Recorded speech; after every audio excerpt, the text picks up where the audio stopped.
우리의 인생을 흔히 바다의 항해에 비교를 많이 합니다. 평안한 가운데에 아무런 어려움 없이 그렇게 인생을 살아갈 때도 있지만, 그러나 전혀 예상치 못한 큰 파도, 큰 위기를 만날 때도 있기 때문에 그렇습니다. 그래서 제가 오늘은 이 질문으로 한번 설교를 시작하고자 하는데요. 지금까지 우리 인생을 살아오는 동안에, 여기에는 우리 청년들도 있고 20대 초반의 청년들도 있고 90이 넘으신 우리 어르신, 우리 성도들도 계신데요. 이렇게 우리 인생을 살아오시는 동안에 가장 큰 위기는 언제, 그리고 무슨 일을 경험하실 때입니까? 혹시 그때가 생사의 기로에 놓일 정도로 큰 위기였습니까? 그렇다면 그 위기를 어떻게 극복하였습니까? 성도 여러분, 오늘 성경은요, 예수님의 제자들이 생사의 위기를 만난 그 장면, 그리고 이 위기를 어떻게 극복하는지를 우리에게 교훈하고 있는데요. 예수님께서 지금 산상수훈을 마치고 난 뒤에 마태복음 5장에서 7장까지 그 긴 시간 동안에 천국 백성으로 이 땅 가운데서 어떻게 살아가야 할지를 말씀을 선포했습니다. 그 말씀을 통해서 그 제자들이, 그곳에 모인 백성들이 얼마나 큰 위로를 받았겠습니까? 얼마나 큰 은혜를 받았겠습니까? 감동이 흘러 넘치지 않겠습니까? 우리가 말씀 사경에 부엉이 할 때에 얼마나 큰 은혜를 받습니까? 그것을 생각하시면 될 거예요. 바로 그 산상수훈을 마치고 난 뒤에 바로 제자들을 데리시고 바다 건너편, 이 갈릴리 바다 건너편에 있는 그라사인 지방으로 가자고 하셨어요.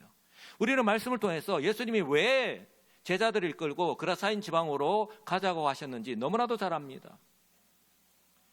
그곳에서 바로 예수님께서 행하시는 일, 즉 기적을 통해서 예수님이 단순히 그 말씀에 근세만 있는 것이 아니라 말씀만 탁월하게 잘 가르치는 그런 선생님, 스승이 아니라 다른 사람들보다 특별한 뛰어난 능력을 가지신 파워, 어떤 큰 능력을 가지신 사람이 아니라, 한번 따라서 할까요? 하나님, 메시아, 하나님 곧 메시아이심을 알고 믿도록 하기 위해서인 거예요. 자, 지금 배를 타고 갈 때에 위기를 만났는데요. 그 배에 지금 누가 타고 있습니까? 예수님과 제자들입니다. 우리가 그 사람을 어떻게 내가 생각하느냐에 따라서 그 사람을 어떻게 대하는 것이 나타납니다. 내가 어떻게 말을 하고 어떻게 행동하는지 다 이렇게 나타납니다. 자, 그 배에 지금 예수님과 제자들이 타고 있습니다. 그런데요, 오늘 성경을 보면 다른 배들도 함께 있었다라고 그렇게 말씀을 합니다. 지금 갈릴리 바다에 예수님과 제자들만 탄 배가 가고 있는 것이 아니라 다른 배들도 지금 함께 지금 항해를 하고 있는 거예요. 그러므로 오늘 일어나는 기적은 예수님의 제자들만 겪은 것이 아닙니다. 각자의 목적을 가지고 항해하는 다른 배에 탔던 사람들도 동일하게 경험했던 일입니다. 그러니 오늘 이 사건은 참 중요할 수밖에 없는데, 왜냐하면 제자들과 마찬가지로 다른 배에 탔던 사람들도 동일하게 죽음의 위기를 만났기 때문에 그런 거예요. 그때 제자들이 탄 배를 비롯해서 다른 배에 탔던 그 모든 사람들 역시 이처럼 광풍이라고 하는 나의 힘으로 어찌할 수 없는 이 위기에서 벗어나기 위해서, 어떻게든 살아남기 위해서 그들이 할 수 있는 최선을 다했습니다. 우리 여수는 바닷가니까 또 배를 지금 많이 타고 가시는 분들, 배를 직접 이렇게 운행하시는 분들도 계시는지 모르겠는데요. 저는 개인적으로 배 타는 거 별로 안 좋아합니다. 저희 어머니도 바닷가에는 되도록 가지 마라 그럽니다. 특히 여름에 수련회 할 때에 아이들 바닷가에 혹시 안 가나 조심하라고 일러라. 이번 여름에도 마찬가지예요. 여러분, 배를 타고 갈 때에 잔잔한 파도가 일 때는 얼마나 이렇게 배 주변의 경치도 살피면서 얼마나 좋습니까? 그런데 갑자기 파도가 일렁이고 만약에 배가 언덜거리고 배에 물이 들어오기 시작하고 그 배 위험하다라고 하면 어떻게 했습니까? 그들이 할 수 있는 것, 배에 물을 계속해서 퍼내고 또 배가 가라앉지 않기 위해서 배에 있는 물건들을 바다에 내던지고 어떻게든 살아남기 위해서 발버둥을 쳤지 않겠습니까? 그런데요, 이 광풍 앞에서는 아무런 소용이 없었던 거예요. 자, 우리 부모님의 관심이 사랑하는 자녀들에게 있습니다. 우리 하나님의 관심이 누구에게 있을까요? 예수 그리스도를 믿고서 이 죄악된 세상 가운데서 성도로 살아가고 있는 저와 여러분 한 사람 한 사람에게 있는 거예요. 지금 예수님의 관심은요, 지금 함께 배를 타고 가고 있는 이 제자들에게 있는 거예요. 저는 오늘 이 제자들에게 저와 여러분들의 한번 시선을 한번 포커스를 맞춰보기를 원합니다. 그러면서 동시에 그 제자의 모습과 오늘 예수 그리스도를 믿고서 성도로 살아가고 있는, 지금 항해를 하고 있는 저와 여러분들의 모습을 한번 비교해 보자고요. 제자들은 지금 예수님과 함께 평화롭게 지금 배를 타고 지금 갈릴리 호수를 건너고 있습니다. 그런데요, 갑자기 강풍이 불기 시작한 거예요. 갑자기 강풍이 불기 시작하니까 파도가 일렁이기 시작했습니다. 배가 흔들리기 시작했습니다. 배에 물이 차기 시작했습니다. 그런데요, 시간이 흘러감에도 불구하고 바람은 멈추지 않습니다. 배의 물은 자꾸 차오릅니다. 이제 잠시 후에 배가 가라앉게 생긴 거예요. 제자들의 생명이 위태로울 정도로 정말 일생일대의 최고의 위기를 만났습니다. 이때에 얼마나 큰 위험이 뒤따랐는가. 동일하게 이 장면을 기록하고 있는 마태복음에서는요, 이렇게 말씀합니다. 큰 노을이 일어나서 배를 덮었다라고 이야기합니다. 배를 덮었대요. 파도가 그냥.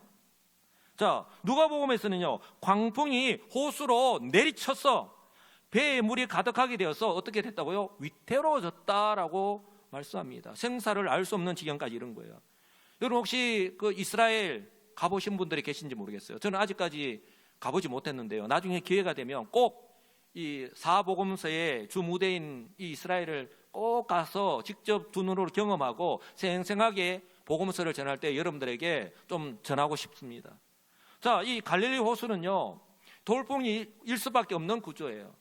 이제 지도, 그 다음 지도 보시면요, 갈릴리 이 바다가 이 사방이요, 산으로 둘러싸여 있습니다. 그리고 해수면보다 낮습니다. 그러다 보니까 언제라도 이 산에서 바람이 이 바다 쪽으로 불 수밖에 없는 구조예요. 이것을 이 갈릴리 바다를 이용하는 대부분의 사람들은요, 다 알고 있는 사실입니다. 단지 언제 이 돌풍이 불지 모른다는 그 사실밖에 없는 거예요. 그런데 오늘 제자들이 예수님과 함께 배를 타고 가는 도중에 이 돌풍을 만나게 된 거예요. 그들이 배를 타고 가기 전에, 아니 배를 타고 지금까지 가다가 이 돌풍을 만나기 전에 돌풍이 일 것이라고는 전혀 생각지 않았습니다. 자, 성도 여러분, 지금 저와 여러분들 최첨단의 스마트폰 다 가지고 계시잖아요. 5G 안 터지는 곳이 없습니다. 자, 그리고 지금 우리가 여기 여수 본강동, 우리가 지금 이곳에서 예배를 드리고 있는데요, 지금 이 스마트폰으로 다른 곳에 있는 분들, 심지어 저 외국에 있는 분들 페이스톡으로 영상통화 가능하죠? 아니 왜 안 써보신 것처럼 가능하잖아요. 예, 실시간으로 서로 얼굴을 바라보면서 대화를 할 수 있습니다. 얼마나 편리한 시대에 살아가고 있는지 모릅니다. 그러나요, 저와 여러분들 가운데에 불과 5분 뒤, 10분 뒤에 자신에게 무슨 일이 일어나게 될지 아는 사람은요, 아무도 없습니다. 만약에 우리에게 이런 능력이 있다고 한다면 1994년 서울 한강에 있는 성수대교가 무너져 내릴 때에 그 차량 통행을 미리 말아서 사고를 피할 수 있었을 것입니다. 그리고 삼풍백화점 사고가 나기 전에 안내 방송을 해가지고 다 피할 수 있었을 거예요. 그러나 우리 인생 어떻습니까? 시공간의 제한을 받으면서 살아갈 수밖에 없는, 한치 앞을 알 수 없는 그런 연약한 인생이라고 하는 사실입니다. 자, 오늘 여기에서 한 가지 생각해 볼 것이 있는데요, 이처럼 돌풍이 강하게 불고 배에 물이 점점 차오르고 이제 잠시 후에 배가 가라앉을 지경에 이르기까지, 그렇다면 제자들은 어떻게 대처했는가, 행동했는가 하는 거예요. 자, 그 배에 누가 타고 있다고요? 예수님이. 제가 아까 설교 시작하면서 말씀드렸죠. 내가 그 사람을 어떻게 생각하고 있느냐, 어떤 분을 믿고 있느냐에 따라서 내가 하는 말, 행동, 모든 것이 달라진다 했습니다. 나타나게 되어 있습니다. 자, 강풍이 불기 시작해서 배에 물이 차기 시작했습니다. 그렇다면 제자들이 가장 먼저 해야 되는 일은, 아니 제자들이 먼저 마음에 가져야 될 것은 우리 주님께서 이 배에 함께하고 계시니 안전하다, 비록 바람이 불고 배는 흔들릴 수 있더라도 안전하다라고 하는 그 믿음이 있어야 됩니다. 그리고 이 믿음이 있다면 먼저 이 배에 함께 계시는 예수님, 바로 배의 뒷부분에서 고나하게 주무시고 계시는 예수님께로 가야 되는 거예요. 예수님을 깨워야 됩니다.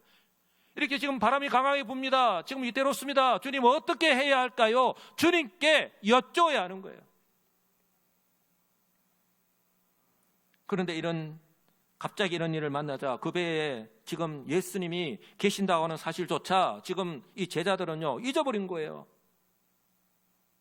어쩌면 그들 가운데에 업으로 잔뼈가 굵은 사람들이 있었기 때문에 베드로 베테랑 아닙니까? 평생을 업으로 살았던 사람입니다. 이 잔뼈가 굵은 사람들이 있었기 때문에 다른 사람들의 이야기 듣지 않습니다. 자기의 생각을 끝까지 고집했을 거예요. 우리가 이 일을 한두 번 겪었냐?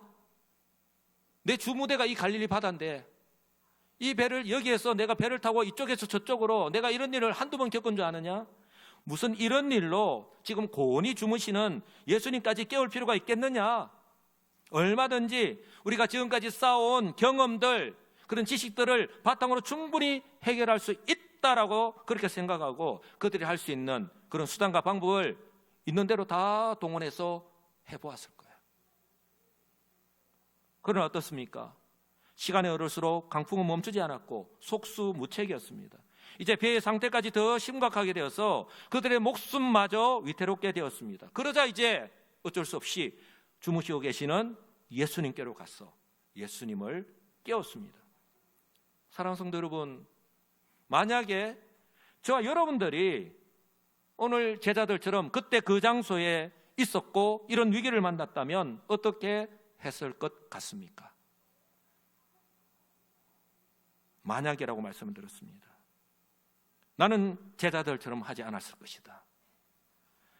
나는 예수님부터 찾았을 것이다. 그런데요, 만약에 우리가 그 자리에 있었다면 어쩌면 시간의 차이는 있을런지는 몰라도 제자들과 똑같은 실수를 범하지 않았을까요? 자, 이제 제자들이요 급하게 예수님을 깨웠습니다. 그리고요 지금 현재 상황이 워낙에 급하다 보니 그들이요 지금 예수님을 깨우면서 예수님을 향하여서 지금 어떻게 행동하고 있습니까? 마치 예수님을 원망하면서 마치 따지듯이 지금 무리하게 지금 예수님께 말하고 있습니다. 한번 보십시오. 38절. 선생님이요 저희가 죽게 된 것을 돌보지 아니하시나이까? 우리 한글 성경만 보면 참 점잖게 그 뉘앙스를 알 수가 없습니다. 그런데 헬라어 원문을 보면 마치 예수님을 원망하고 따지듯이 이야기합니다. 심지어 이 공동번역에 보면 이렇게 번역합니다. 선생님, 저희가 죽게 되었는데도 돌보지 않으십니까? 더 확 와닿죠. 마태복음 8장에서는 이렇게 말씀합니다. 주여 구원하소서, 우리가 죽겠나이다. 지금 우리가 죽게 생겼다고 말씀합니다. 그리고 누가복음에서는 주여 주여 우리가 죽겠나이다. 여러분 급하면 어떻습니까? 동시에 말이 연달아 나옵니다. 아이고 주여 주여 말 나옵니다. 지금 제자들의 상황이 지금 그렇습니다. 사랑하는 성도 여러분, 혹시 이 장면을 대하면서 우리가 우리 자신에게 한번 적용해 볼 때에 혹시나 오해하고 있는 분들이 없는지 모르겠어요. 예수를 잘 믿으면 이런 어려움 결코 생기지 않는다라고 하는 그런 막연한 생각을 가지고 있는 거예요. 이런 일을 만나지 않으면 되지. 그러나요, 우리 분명히 기억하시기 바랍니다. 아무리 믿음이 좋은 그리스도인을 하더라도 한평생을 살아가는 동안에 얼마든지 이런 일들을 겪을 수 있다라고 하는 사실입니다. 그러므로 중요한 것은요, 이런 일을 만났을 때에, 이런 위기를 만났을 때에 나가 어떻게 하느냐 하는 것입니다. 바로 오늘 이 제자들의 모습을 통해서 우리 주님께서 우리에게 교훈하시고자 하는 것이 바로 이거예요. 먼저 우리 주님께서 항상 나와 함께 하신다라고 하는 사실을 믿어야 합니다. 할렐루야. 예, 우리가 예수를 믿고 구원받은 하나님의 자녀가 되었습니다. 우리 주님은요, 내가 세상 끝날까지 너희와 항상 함께 하겠다 약속하셨습니다. 임마누엘 하나님 믿으십니까? 자, 구약에 있어서 하나님이 출애굽한 이스라엘 백성들, 그들과 항상 함께 하셨습니다. 구약에서 십변에서 특별히 하나님께서 그들과 항상 함께 하신다라고 하는 것은 그들을 위험 가운데서 어떤 어려운 일을 만났을 때 지키고 보호해 주시고 그 위험 가운데서 구해 주시는 그래서 나의 산성이시여 나의 방패시여 나의 요새시다 라고 그렇게 고백하는 장면이 참 많습니다. 바로 그 주님께서 항상 나와 함께 하신다라고 하는 사실을 믿어야 하는 거예요. 확신해야 됩니다. 그런데 오늘 제자들은 그 주님께서 그 배에 함께 타고 계신다라고 하는 거예요. 그 주님을 믿어야 됩니다. 그리고 한번 따라서 할까요? 내가 나 자신이요 그 주님을 믿고 의지해야 되는 거예요. 오늘 설교의 제목처럼요, 우리 주님이 내 삶 가운데에 어떤 일을 만난다 하더라도 우선이 되어야 된다는 거예요. 그럴 때 오늘 제자들이 범한 실수를 반복하면서 살아가지 않을 수 있기 때문에 그렇습니다. 그러므로 이것은요, 우선의 문제를 넘어서 믿음의 문제인 거예요. 여러분, 믿음은요, 제가 항상 말씀을 드렸지만 그 사람의 말과 행동을 통해서 반드시 나타나게 되어 있습니다. 지금 제자들의 모습을 바로 제자들이 하는 말과 행동을 통해서 알 수 있는데요, 지금 제자들이 예수님을 부를 때에 어떻게 부르고 있습니까? 메시아로서의 주님, 그 선생님으로 부르는 것이 아니라 지금 제자들은요, 제자로서 그들에게 말씀을 가르치는 선생님, 스승으로서 지금 주님을 그렇게 부르고 있는 거예요. 스승으로서의 그 권위를 인정하면서 그렇게 주님을 부르고 있는 것입니다. 오늘 저와 여러분들은 어떻습니까? 지금 예수님의 제자들은요, 예수님께서 부르신 이후에 언제나 함께 하셨습니다. 조금 전까지만 하더라도 산상수훈의 말씀을 들었습니다. 그들이 은혜를 받았습니다. 내가 주님을 따라가겠노라고 지금 그렇게 마음의 결단을 한 상태예요. 또 예수님께서 행하시는 기적도 얼마나 많이 경험하였습니까? 소위 일렬직관하면서 바로 눈앞에서 경험하였잖아요. 그러나 오늘 제자들의 모습을 보면 예수님에 대한 믿음이 없었습니다. 이제는 갑자기 만난 위기 속에서 그들이 하는 말과 행동을 통해서 이렇게 드러난 거예요. 그들에게 좋은 말씀을 하시고 또 모범을 보이시고 탁월한 말씀을 전하고 어떤 능력을 행하시는 그 선생님, 스승으로서의 그 주님으로밖에 지금 인정하지 않는 거예요. 자, 이것은요, 예수님께서 제자들에게 책망하면서 하신 말씀을 통해서도 알 수 있는데요, 40절에 뭐라고 말씀합니까? 어찌하여 이렇게 무서워하느냐? 너희가 어찌 믿음이 없느냐? 이렇게 말씀합니다. 너희가 어찌 믿음이 없느냐? 이것을요, 헬라 원문을 그대로 보면 왜 그렇게 무서워하느냐? 한번 따라서 할까요? 아직도 믿음이 없느냐? 내가 너희를 부르고 너희들에게 말씀의 권능을 보이고 내가 이제까지 그렇게 기적을 너희 눈앞에서 알 수 있도록 사람이 아니다라고 하는 모습을 분명히 보여주었음에도 불구하고 너희들에게는 아직도 믿음이 없느냐? Do you still have no faith? Do you still 아직도 have no faith? 왜 아직도 믿음이 없느냐라고 분명하게 말씀을 하고 있는 거예요. 이것을 마태복음에서는 믿음이 적은 자들이라고 말씀합니다. 믿음이 있기는 한데 믿음이 아직까지 자라지 못했는 거예요. 그리고 누가복음에서는 너희의 믿음이 어디에 있느냐라고 말씀합니다. 너희의 믿음을 찾아볼 수가 없다라고 이야기를 합니다. 사랑하는 성도 여러분, 제자들은요, 지금까지 주님과 함께하고 또 주님께서 하신 모든 것을 다 지켜보았음에도 불구하고 아직도 예수님을 메시아로 알지도 믿지도 못하는 그런 상태, 바로 안타까운 마음으로 지금 말씀하고 계시는 것입니다. 그렇다면 예수를 믿고 지금 성도로 살아가고 있는 저와 여러분들, 때로는 우리가 신앙의 연수를 자랑합니다. 그러나 저와 여러분들의 모습 어떻습니까? 저와 여러분들의 믿음을, 내 믿음이 어느 정도이지? 라고 하는 것은 내가 지금 어떻게 살아가고 있는가, 특히 내가 지금 어렵고 힘든 그런 고난의 위기를 만나서 그 가운데서 내가 살아가고 있다면 지금 내가 하는 말, 행동, 삶의 모습을 보면요, 분명하게 알 수 있습니다.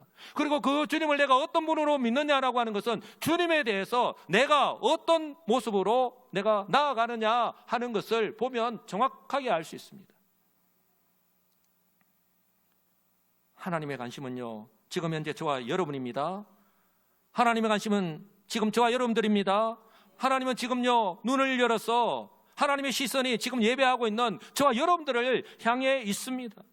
지금 현재 저와 여러분이요, 한 주간 동안 어떤 모습으로 일상을 살아가고 있는지 관심을 가지고요, 지켜보고 있습니다.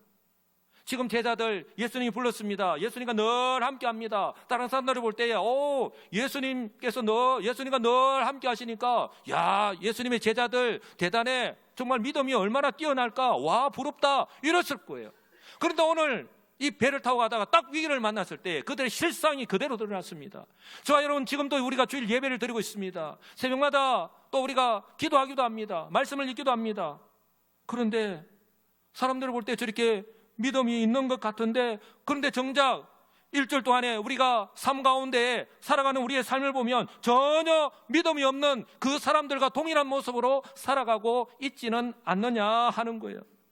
그 속에 정말 예수님이 계신지, 이 속에 정말 복음이 있는지, 그것에 따라서 삶의 모습이 딱 드러나게 돼 있다는 거예요. 오늘처럼 이 교회에서 주일에 예배를 드리고 우리 성도들과의 만남과 교제를 하는 것뿐만이 아니라, 이제 이 주일을 떠나면 우리가 파송 찬양을 하잖아요. 우리 삶의 현장으로 나아갑니다. 세상 속으로 들어갑니다. 가정에서, 우리 가족들과의 관계 속에서, 그리고 직장에서, 일터에서, 이웃과의 관계 속에서, 즉 불신자들과의 그 관계 속에서 어떤 모습으로 살아가고 있는지 우리 하나님은요, 관심을 가지고 지켜보고 계신다라고 하는 사실입니다. 그렇다면 저와 여러분의 삶을 다 아시는 우리 하나님께서 지금 현재 저와 여러분을 향해서 뭐라고 말씀하실까요? 오늘 제자들 향해서 우리 주님께서 하신 말씀 딱 두 가지입니다. 내 믿음이 크도다, 내 믿음이 너를 구원하였다라고 그렇게 말씀하시면서 칭찬하실까요? 아니면 오늘 제자들이 하신 말씀처럼 믿음이 적은 자들아, 아직도 믿음이 없느냐, 너희 믿음이 어디에 있느냐라고 그렇게 말씀하시면서 책망하실까요? 그렇게 안타까워하실까요? 그러나 성도 여러분, 너무 자책하지 마시기 바랍니다. 지금도 늦지 않습니다. 예수님은요, 아직 믿음이 적고 믿음이 없는 그 제자들 앞에서 자신이 자연도 다스리시는 그 하나님, 바로 메시아이심을 지금 보여준 거예요. 자, 한번 보시기 바랍니다. 지금 배가 부서질 정도로 강하게 부는 바람을 향해서, 그 바람이 눈에 보입니까? 안 보이잖아요. 근데 그 바람을 향해서 성경 뭐라고 말씀합니까? 꾸짖었어요. 딱 꾸짖으니까 즉시 그 바람이 그쳤습니다. 할렐루야. 그리고 지금요, 배를 집어 삼키듯이 그렇게 일렁이는 그 바다를 향해서 뭐라고 말씀합니까? 한번 따라서 할까요? 잠잠하라, 고요하라. 예, 잠잠하라, 고요하라, 그렇게 명령하시니까 조금 전까지 이 배를 집어 삼키듯이 그렇게 일렁이던 파도가요, 마치 언제 그랬냐는 듯이 잔잔해졌습니다. 할렐루야. 지금 제자들 앞에서 내가 주님이다, 내가 하나님이다, 메시아다라고 하는 것을 지금 제자들 앞에서요 보여주고 계신 거예요. 그때요, 아직 믿음이 없고 믿음이 적은 이 제자들이 이처럼 눈앞에서 펼쳐지는 이 초자연적인 능력을 행하시는 그 예수님을 보면서 지금 41절 한번 보십시오. 이렇게 고백을 합니다. 참, 이 말씀을 보면 참 한편으로는 감사하면서도 한편으로는 참 아쉬운 부분이 있어요. 41절 다 같이 한 목소리 읽겠습니다. 그들이 심히 두려워하여 서로 말하되 그가 누구이기에 바람과 바다도 순종하는가 하였더라. 아멘. 자, 먼저 어떻게 했습니까? 그 장면을 보고 심히 두려워했습니다. 단순히 이처럼 이 놀라운 기적 앞에서 무서워서 떨고 두려워하는 것만 의미하는 게 아니에요. 이 두려워한다라는 의미는, 이 단어는 또한 어떤 때 사용되냐면 하나님을 두려워하며 이렇게 하나님을 경배하고 하나님을 경외할 때에 사용하는 단어이기도 합니다. 언제 이 단어가 사용됐냐면 사도행전 10장에 보면 이방인 백부장 고넬료 아시죠? 바로 하나님께서 사도 베드로를 통해서 이제 이방인에게 복음을 전하는 그런 구원의 통로로 사용하실 때에 오늘 이방인 백부장 고넬료가 하나님을 경외하는 삶을 살았는데, 자, 이때 사용된 단어 2절에 보시면 고넬료가 경건하여서 온 지방과 더불어 하나님을 경외하였다라고 이야기합니다. 여기에서 고넬료가 온 지방과 더불어서 하나님을 경외하였다라고 했을 때에 바로 사용한 단어가 지금 이 제자들이 눈앞에서 펼쳐지는 이 기적을 행하면서 그 예수님을 바라보면서 두려워하였다라고 하는 말을, 이 단어와 똑같았던 거예요. 똑같은 단어를 사용하고 있습니다. 제자들이 이제까지 경험하였던 예수님, 그저 탁월하게 잘 가르치시고 많은 기적을 베푸시는 우리 사람들보다 좀 더 뛰어난 능력을 가지신 분, 그런 분이라고 생각했는데 오늘 이 사건을 통해서 혹시라도 메시아가 아닌가? 혹시 하나님은 아니실까? 라고 하는 그런 조금이라도 그런 생각을 하게 된 것이죠. 그런데요, 그 다음 말씀을 보십시오. 제자들이 서로를 바라보면서 이렇게 고백하는 거예요. 그가 누구이기에 바람과 바다도 순종하는가? 이렇게 고백을 하는 겁니다. 이 무슨 장면인지 아십니까? 아직도 긴가 민가 하는 거예요. 아직도 확신하지 못하고 있는 거예요. 예수님을 메시아로 믿지 못하고 있고, 그럼에도 불구하고 이렇게 보여주셨음에도 불구하고 제자들은요, 확신하지 못하고 있는 것입니다. 사랑하는 성도 여러분, 저와 여러분은요, 예수를 믿고 지금까지 짧게는 수개월, 또 수년 혹은 수십 년째 신앙생활을 하고 있습니다. 때로는 우리는요, 신앙의 연수를 자랑합니다. 또 우리의 신앙의 연수가 3대, 4대째 계속 된다라고 그렇게 자랑할 때가 많습니다. 그렇다면 지금 현재 저와 여러분들의 모습은 어떠냐 하는 거예요. 저와 여러분은요, 이미 그 당시에 예수님의 제자들보다 더 큰 은혜를 받았습니다. 자, 4분. 다시 한 번 더. 저와 여러분은 이미 그 당시에 예수님의 제자들보다 더 큰 은혜를 받았습니다.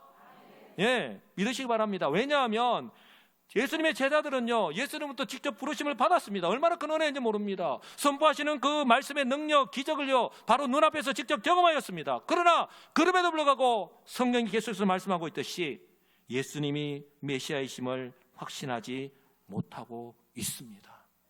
아직도 긴가민가. 내가 이렇게까지 보여주었음에도 불구하고 아직도 긴가민가. 왜요? 아직 성령이 그들에게 임하지 않았습니다. 그러나 저와 여러분은 어떻습니까?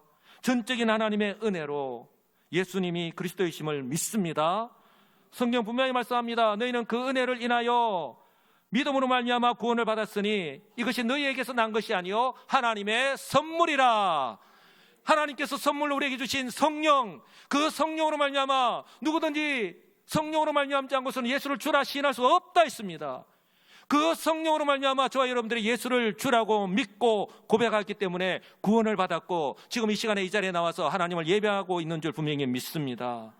바로 저와 여러분의 지식이나 어떤 그런 경험, 노력이 있었기 때문이 아니라는 거예요.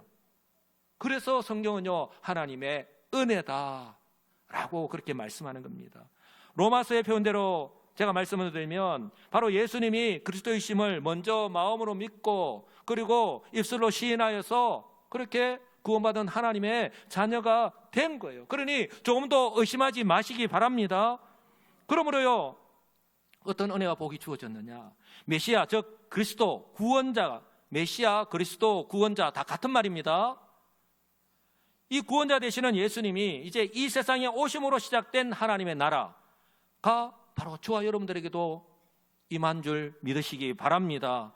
그러므로요, 저와 여러분은 매일 우리 그 하나님께서 우리의 삶 가운데 함께 하시는 거예요. 우리가 이 찬양 부르잖아요. 찬송가 438장, 내 영혼이 은총 입어 중한재짐 벗고 보니. 여러분 찬송이 부르는데요, 그 찬양 후렴구에 할렐루야 찬양하세 내 모든 죄 사함 받고 주 예수와 동행하니 그 어디나 하늘나라. 할렐루야. 예, 주 예수를 믿음으로요 우리가 죄 사함 받고요, 그 주님이 우리와 언제든지 동행하니까 그곳이, 가는 곳이 어디라도 천국인 거예요. 믿으시기 바랍니다. 우리는 날마다 그 천국의 은혜를 맛보면서 살아가고 있습니다. 이뿐만 아니라 지금 세상에 일어나고 있는 모든 징조들을 바라보면서 세상 마지막이 가까워왔다고 하는데 우리는 이것을 바라보면서요 천국을 준비하면서 살아가야 합니다. 그런데 언젠가 이 마지막에 임하실 그 영원한 하나님의 나라, 여러분 우리가 이미 유업으로 받는 그런 은혜와 복을 받았습니다. 그러므로요, 지금 현재 우리의 삶이 아무리 어렵고 힘들다 할지라도 우리가 착각하지 말아야 될 것이, 우리는 이 세상이 이미 영적으로 죽은 세상이잖아요. 이 영적인 죽은 세상에서 우리가 이 세상을 떠날 때에 이제는 영원히 새롭게 영원히 살아갈 그 생명의 나라로 들어가게 된다라고 하는 사실을 꼭 기억하시기 바랍니다. 그러므로요, 지금과 같은 이 위기의 때에 저와 여러분들에게 필요한 것은요, 그 무엇보다도 예수는 그리스도이심을 확신하는 겁니다. 확신하시기 바랍니다. 그래서 그 어떤 위기 만난다 하더라도, 설령 생사의 위기 가운데 놓인다 하더라도 이미 그리스도 안에서 받은 구원, 그리고 천국 영생에 대한 소망 결코 흔들리지 않는 것입니다. 그때가 어떤 때라고요? 바로 주님께 나아가야 될 때고요. 그때가 바로 주님의 음성을 들어야 될 때예요. 내 생각, 내 방법, 내 경험, 내 지식 다 내려놓고 말입니다.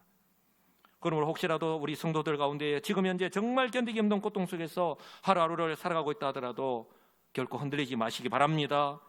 우리 자신의 연약함을 그대로 방치하지 마시고 주님께로 나아가시기 바랍니다.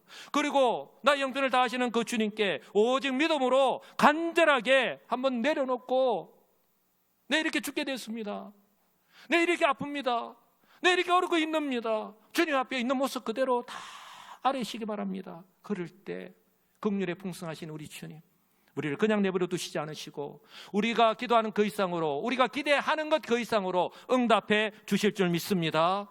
그렇게 다시 한 번 더 우리의 마음과 생각을 새롭게 하셔서, 그리고 힘과 용기를 주시는 그 하나님, 그 하나님의 은혜 안에서 성도 여러분, 이번 한 주간 또 새롭게 시작되는 8월 한 달 또 그렇게 하나님의 은혜, 사랑, 능력을 드러내면서 살아가시는 우리 복 있는 우리 시민교회 성도들이 다 되시기를 우리 주 예수 그리스도의 이름으로 간절히 축복합니다. 아멘.